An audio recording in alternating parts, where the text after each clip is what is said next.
The butler's bad day. The superintendent of civic projects was a busy man. He worked every day of the week and had fancy parties at his house every night. However, if there was someone busier than him, it was his butler. He worked all day organizing the superintendent's parties and then cleaned up after them late at night. Hence, while the superintendent slept soundly, snoring loudly in his bed, the butler was still awake. Sadly, though the butler was always overworked, his profession's intrinsic nature demanded he never be outspoken. Therefore, his employer never knew the butler hadn't slept for several days. On any day, the butler might make a mistake. One day, the superintendent said, "This particular party is important. People from the ministry are coming. Everything must be perfect."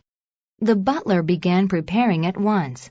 First, he went to the attic to get more chairs and tables.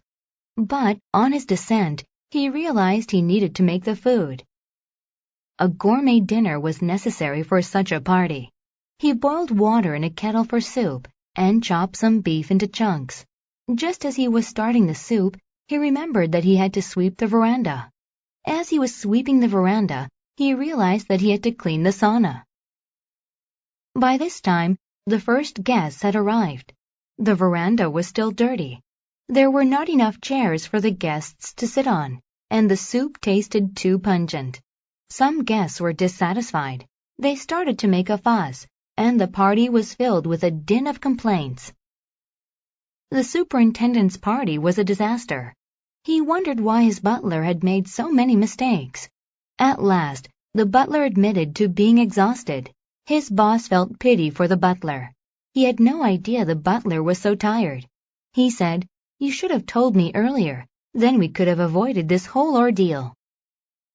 Thank you for watching. Subscribe for more videos.